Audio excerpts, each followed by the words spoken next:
and then we were saying why this cartoon was created, okay? So, did we do the first one in class, or did we not? Okay, we did not. Okay. So, we are going to start then with this first one, okay? King Andrew the First. Okay?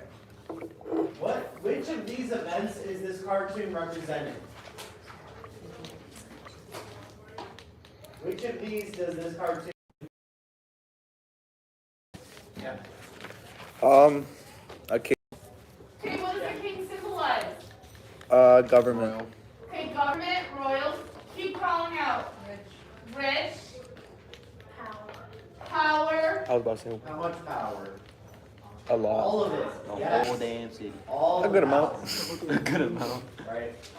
So with that in mind, what do we think this is Someone representing? join him. Right? Someone join him. Do we think this is a positive cartoon for Andrew Jackson? You think whoever drew this loves Andrew Jackson? They think that he's no, right? King is not a positive thing for them at this time, right? This is not a good thing for them. Or did they just leave? Or They just left the monarchy. Broke away. So they're calling him a king, and they don't like kings because they broke away. That's how you know it's a negative thing. So what do we notice? What is he standing on in this picture?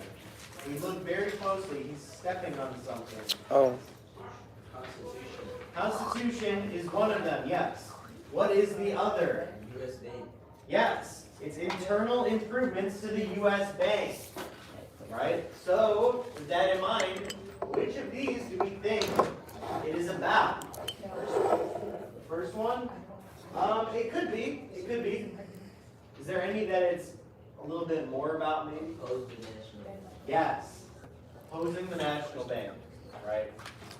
Whoever drew this really doesn't like that Jackson was trying to get rid of the National Bank. Right?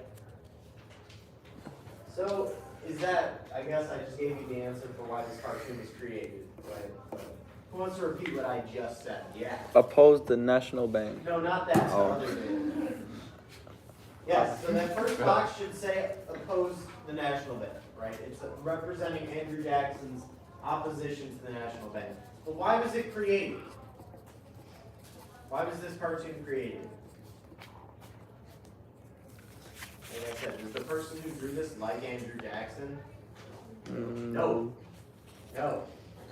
So what is it saying about Andrew Jackson's belief that you should oppose the National Bank?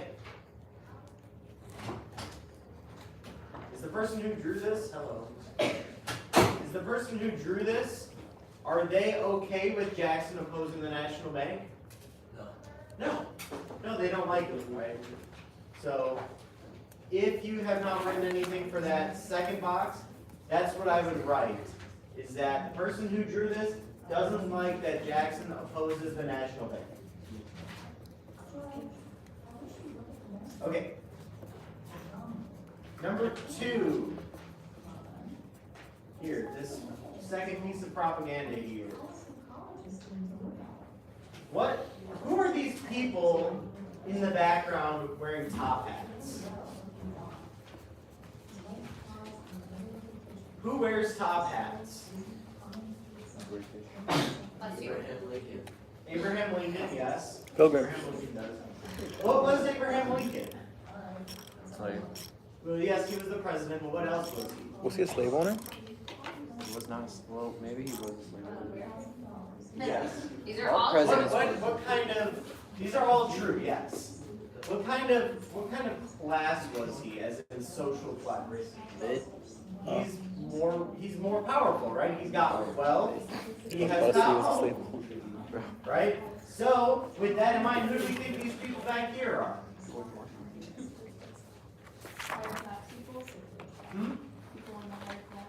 Yeah, these are the higher class, upper class people, right? Higher anarchy. So they're yelling at Jackson, right? They are. It's kind of hard to read, but they're basically saying like, Jackson, come on, how could you be so bad? We all hate you. Right? So do we have, why do you think that rich people would oppose Jackson? Which of these could hurt someone who's rich and powerful? First one. Decentralizing the government? Yeah. Yeah, I would say so. Right? They don't like that he is taking power away from the federal government. Because they have it, right? They have the power. And he's taking it away. Right? So again, I kind of answered the second question there. Why was it created then? What is it trying to do? What is it?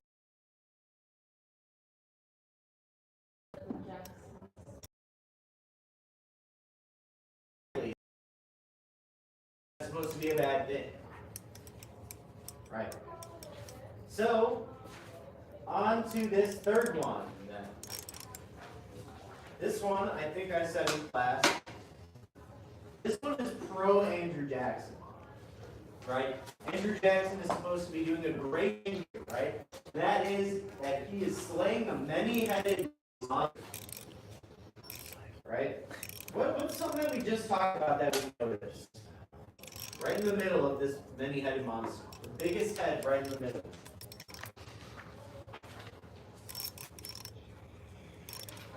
Yeah, top hat again, right? So, what do we think is going on here? Oh, so another thing, I know the text is like really small. On their foreheads is written, like all the other ones that aren't wearing a top hat, is written like the name of a state. Right, so that might be a good hint. Right. What is he, what is, first of all, just what is he doing in this picture? Yeah, he's fighting off this monster, right? What? So, a little more context with the top hat, right? Top hats represent people who were like wealthy and powerful, but one group that it kind of represented a lot as well as politicians was like the big one, right? And then also bankers was the other one. So, kind of giving it away, what do we think this one is about? Yeah, it's opposing the national bank, right? So this one, like I said before, this is a positive cartoon, right? This is making Andrew Jackson look good. So then, why is it created then? What is the point of this being created? Trying to make Jackson look good, and it's trying to, what's it saying? What is it trying to feel as the person who's seen? Is it a good thing or a bad thing that Jackson is off a monster? Good, right? It's supposed to be good. So, let's put two and two together, right?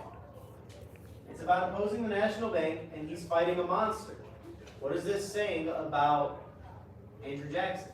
What was that? Vote for him. Vote for him? Well, yes, but why? Yeah, but what does the dragon represent? The national bank, yes. Yeah, so it's saying the national bank is bad, right? Jackson's doing a good thing by fighting off the national bank, right? Awesome. Okay, do we have any questions about these political cartoons? One more time. He's fighting it because he doesn't like the national bank, right? And whoever drew this wants you to also to see that Andrew Jackson is like doing a good thing by fighting the national bank. So they're trying to get you to feel. Okay. So with that in mind, you can go ahead and hold on to these. Go ahead and put these away. We will move on to our next little topic here. Oh, one thing first. Oh, forgot to print it out somewhere. Oh, Dan.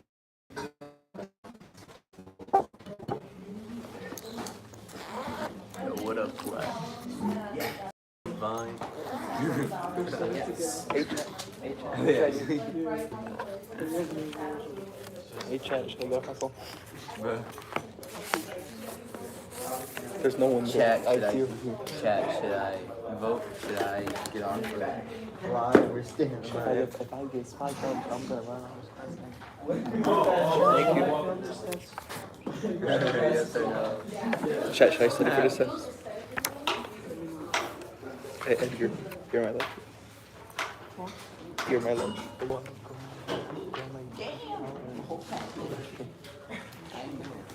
Yeah. I'll leave my username. Damn it, dude. Did I skip anyone? Everyone's got one?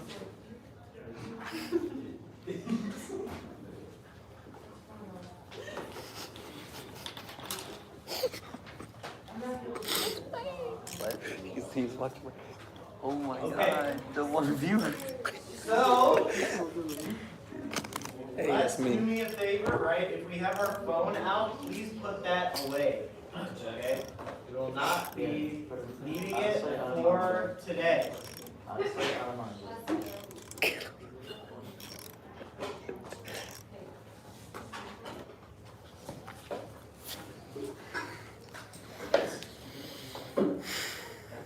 actually watching this.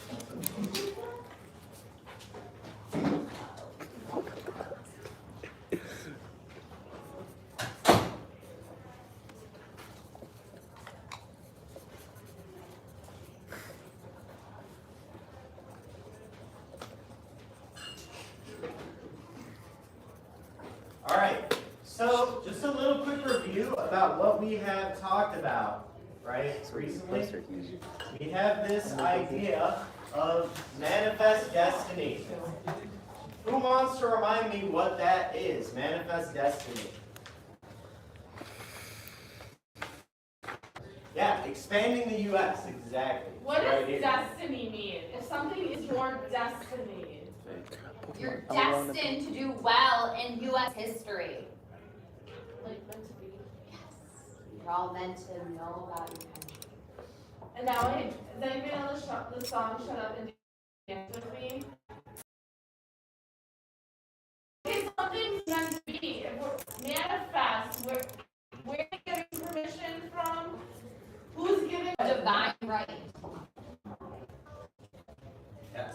So, what is happening, right, is we are trying to, fulfill our manifest destiny as best as possible at this time. So, what we are doing is we are expanding, right? We are moving into new land, right? We are taking land that already is occupied by Indians, and we're moving them, right? In order to settle white settlers, right? So this is an important word for us to know. Manifest destiny. If you are not 100% certain that you know what manifest destiny is, please write it down. Okay? Manifest destiny is the divine destiny to expand, right? So we are ordained by God to expand.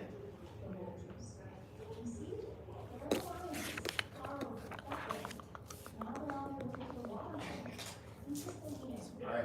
So here's an image that is kind of like the quintessential manifest destiny painting. Right? So whenever you hear manifest destiny being talked about, usually this picture is somewhere not that far away, right? So this is supposed to be, Lady Liberty, right, who is pushing the Indians back and replacing them with telephone lines. I know it's really hard to see. Telephone lines, trains, wagons, right? That is the idea behind this, is that, that the United States is civilizing the West, right? We don't really use that word civilizing. It's kind of got a bad connotation. But that's what the idea here is. So, with that recap in mind, we are going to think about this. So we remember our concept map that we received, right? This bad boy here. Actually, go ahead and take this out for me if you have it ready. Please, and thank you.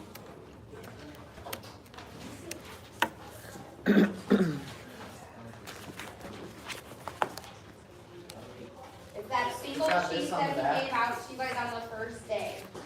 Oh. Not the first day of school, the first day of this unit. That's me. Take a gander through your folder.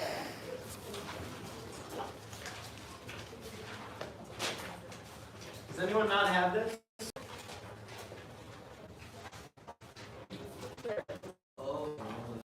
Right here. Yep, here's instructions. Oh, you're probably absent that day. Edgar probably needs one too. There you go. Fun stuff. Yes. Can I have one more, please? Yep. Thank you. Uh-huh. I just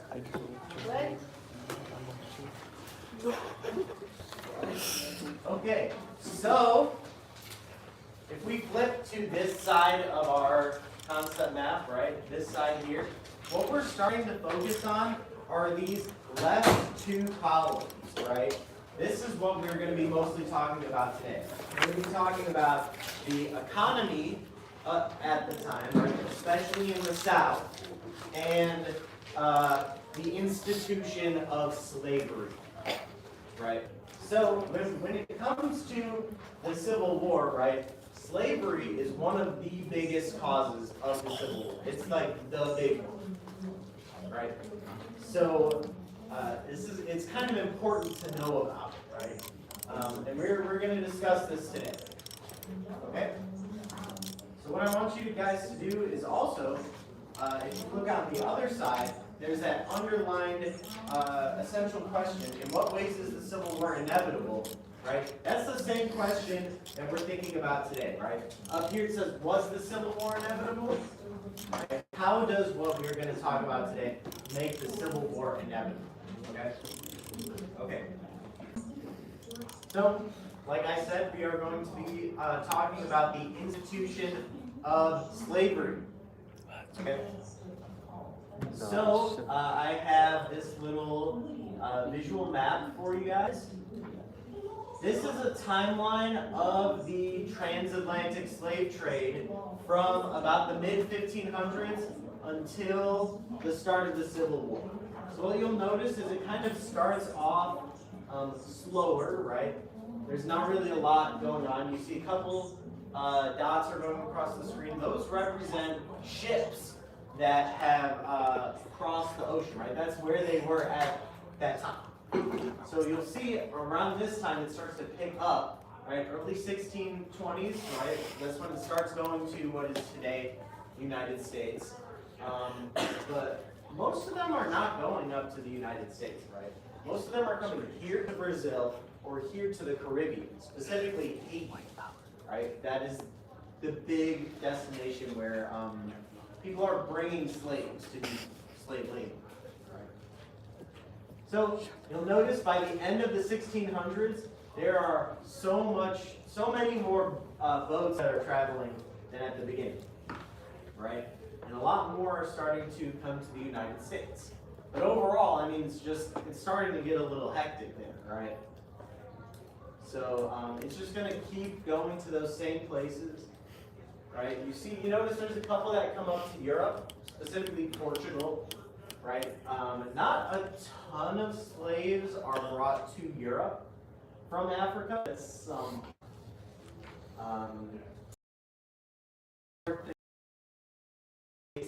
not banned. The import of new slaves in 1808. Right? So you'll notice that in the lead up to the Revolution, right, and then the lead up to 1808, the import of slaves has a boom in North America. Right, specifically in the United States. So we will see that, and we can see that there's tons and tons of ships that are coming across the ocean. So as we approach that 1808, you'll notice a ton more ships will go towards America, right? You see there, it's starting to increase, and then that's it, right? There's almost none that keep going after that. So, I think we get the idea of this, right? Slavery is a very big institution back then. So something in the ballpark of 10 to 12 million people are taken from Africa and brought to the New World as slaves. So we have a short video here for you about the transatlantic slave trade. Okay? We're going to watch this really quick. And yeah. Slavery, the treatment of human beings as property, deprived of personal rights, has occurred in many forms throughout the world. But one institution stands out for both its global scale and its lasting legacy. The Atlantic slave trade, occurring from the late 15th to the 19th century and spanning 3 continents, forcibly brought more than 10 million Africans to the Americas. The impact it would leave affected not only these slaves and their descendants, but the economies and histories of large parts of the world. There had been centuries of contact between Europe and Africa via the Mediterranean, but the Atlantic slave trade began in the late 1400s with Portuguese colonies in West Africa and Spanish settlement of the Americas shortly after. The crops grown in the new colonies, sugarcane, tobacco, and cotton, were labor-intensive, and there were not enough settlers or indentured servants to cultivate all the new land. American natives were enslaved, but many died from new diseases, while others effectively resisted. And so, to meet the massive demand for labor, the Europeans looked to Africa. African slavery had existed for centuries in various forms. Some slaves were indentured servants, with a limited term and the chance to buy one's freedom. Others were more like European serfs. In some societies, slaves could be part of a master's family, own land, and even rise to positions of power. But when white captains came offering manufactured goods, weapons, and rum for slaves, African kings and merchants had little reason to hesitate. They viewed the people they sold not as fellow Africans, but criminals, debtors, or prisoners of war from rival tribes. By selling them, kings enriched their own realms and strengthened them against neighboring enemies. African kingdoms prospered from the slave trade, but meeting the Europeans' massive demand created intense competition. Slavery replaced other criminal sentences, and capturing slave raids, neighboring kingdoms needed European firearms, which they also bought with slaves. The slave trade had become an arms race, altering societies and economies across the continent. As for the slaves themselves, they faced unimaginable brutality. After being marched to slave forts on the coast, shaved to prevent lice, and branded, they were loaded onto ships bound for the Americas. About 20% of them would never see land again. Most captains of the day were tight packers, cramming as many men as possible below deck. While the lack of sanitation caused many to die of disease, and others were thrown overboard for being sick or as discipline, the captains ensured their profits by cutting off slaves' ears as proof of purchase. Some captives took matters into their own hands. Many inland Africans had never seen whites before and thought them to be cannibals, constantly taking people away and returning for more. Afraid of being eaten, or just to avoid further suffering, they committed suicide or starved themselves, believing that in death, their souls would return home. Those who survived were completely dehumanized, treated as mere cargo. Women and children were kept above deck and abused by the crew, while the men were made to perform dances in order to keep them exercised and curb rebellion. What happened to those Africans who reached the New World, and how the legacy of slavery still affects their descendants today, is fairly well known. But what is not often discussed is the effect that the Atlantic slave trade had on Africa's future. Not only did the continent lose tens of millions of its able-bodied population, but because most of the slaves taken were men, the long-term demographic effect was even greater. When the slave trade was finally outlawed in the Americas and Europe, The African kingdoms whose economies it had come to dominate collapsed, leaving them open to conquest and colonization. And the increased competition and influx of European weapons fueled warfare and instability that continues to this day. The Atlantic slave trade also contributed to the development of racist ideology. Most African slavery had no deeper reason than legal punishment or intertribal warfare. But the Europeans who preached a universal religion and who had long ago outlawed enslaving fellow Christians needed justification for a practice so obviously at odds with their ideals of equality. So they claimed that Africans were biologically inferior and destined to be slaves, making great efforts to justify this theory. Thus, slavery in Europe and the Americas acquired a racial basis, making it impossible for slaves and their future descendants to attain equal status in society. In all of these ways, the Atlantic slave trade was an injustice on a massive scale, whose impact has continued long after its abolition. Alright, so as we saw in that video, right, the conditions for people who were being enslaved was not good, right? On their way over, as it said, about 1 in 5, right, about 20% of them did not live to see land again, right? Once they were taken away, they were, they would have died on these slaving ships. So, here's some more information for that, about that for you. So, according to this estimate, about 12 million Africans were forcibly taken and brought to the Americas as part of this transatlantic slave trade, right? So they were often packed really tightly into cages and below decks, right? Some of them would not see the sun for the entire journey, right? And that journey would often last 6 to 8 weeks, right? So this is a very long journey with very, very terrible living situations, right?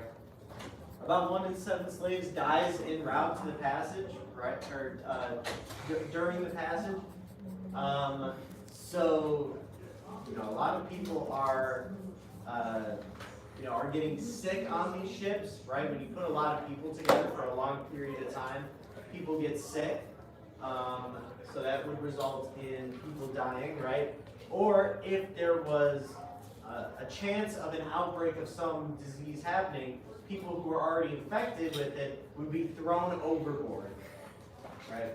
And so because of this, slave ships were often trailed by schools of sharks, because the sharks knew that they had a free meal ticket, essentially, from these slave ships, right? So, it's very important for us to know that the conditions on board these slave ships were bad. They were really bad, okay? So, that's kind of the takeaway of this slide for you guys, is this is not a condition that a human being should be in, right? But millions were put in this situation. So here's another map of the approximate numbers that go from these places in Africa, the coast of West Africa, to the different parts of the New World that they go to, right? So these numbers are very much estimates, right? It is impossible to know exactly how many enslaved individuals were moved to exactly where. But estimates vary between about 10 to 15 million, depending on who you ask. This source says exactly that, 10 to 15 million.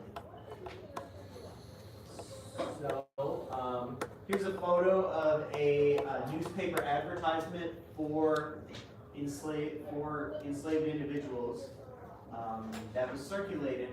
So we're not going to read it, but you can notice that there's a lot of language that treats these slaves as if they're not even people, right? So it talks about how they're not infected, right? They don't have smallpox, right? So the issue here, right, is that they're not treated like humans, right? They were not treated like humans at all. So, what would happen is that people who were sold into slavery, they'd often be inspected as though they were, as though they were animals, essentially, right? They would often have their teeth checked, right? They would have their, like their ability to move stuff checked, right? So, you know, it's just a terrible situation all over, in every single way, right? So we're not going to watch that. But on top of this, slaves who had already been purchased would be extremely poorly treated, right? Here's an image of one person who had been beaten, right? And as you can tell, his back is pretty messed up, right? Again, slaves were not seen as people. They were seen as subhuman, which led to things like this happening. Right? They were considered property, as it says up there, in every single aspect of their life. Their wants, their desires, what they need was not cared for. No one who owned slaves, well, very few people who owned slaves actually cared about the person. Right? So everything from the food that they're eating, the clothes that they have, they're all essentially. Families are often broken up by the system of slavery, right? So a slave who has a family has no protection from just being sold and never seeing their family again, right? There's nothing that stops them, right? It all just depends on the person who owned them. And then the other thing is that they weren't even considered citizens. So even slaves who were freed were not considered citizens, right? Because they had not gained their citizenship yet. And they were subject to these laws that were known as slave codes, right? These were rules about what you could and could not teach a slave or what they could or could not learn. So the biggest example that you'll see of a slave code is that in many states, slaves are forbidden from reading and writing. Right? That's the big one, because their idea was that they wanted to keep slaves uneducated so that they wouldn't know that they could just rebel. Right? But that's what we should know for slave codes is just they're designed, they're laws that are designed to keep people in slavery. Right? And to stop like a slave uprising. Right? So what I would write down for this slide is that slaves are considered property for their life, right? And that they live in extremely, extremely poor conditions, and we're not allowed to be educated. That's pretty much what we need from this slide on our notes.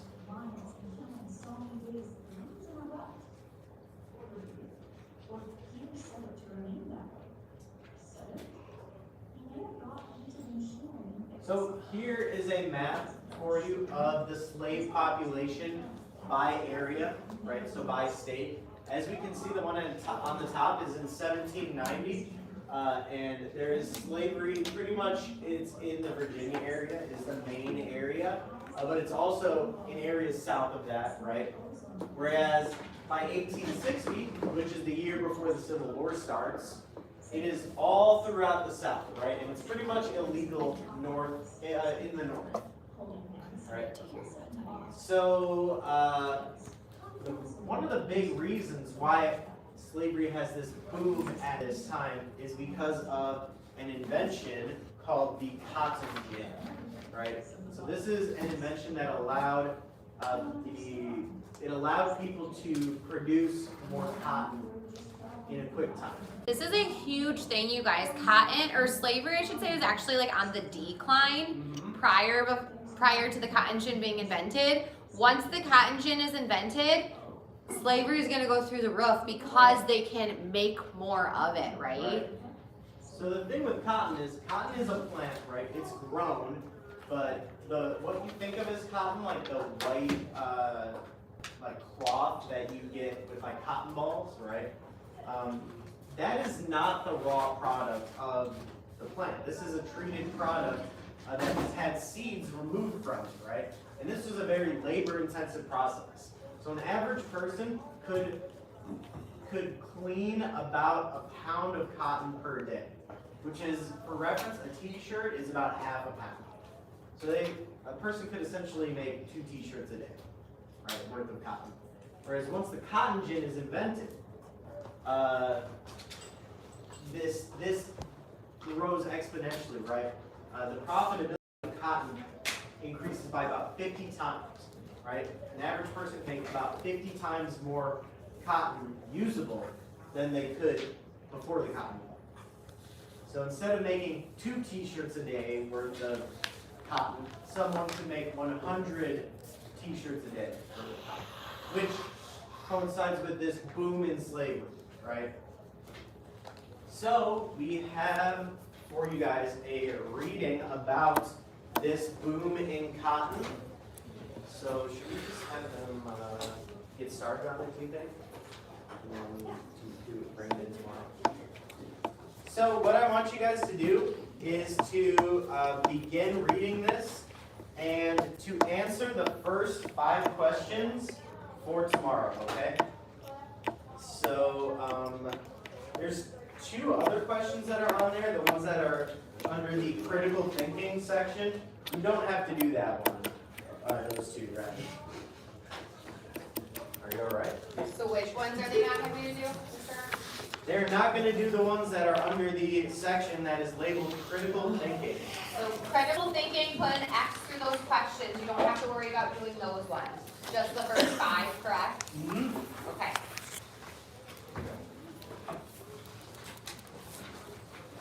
So just 1 through 5 is what you're going to be working on.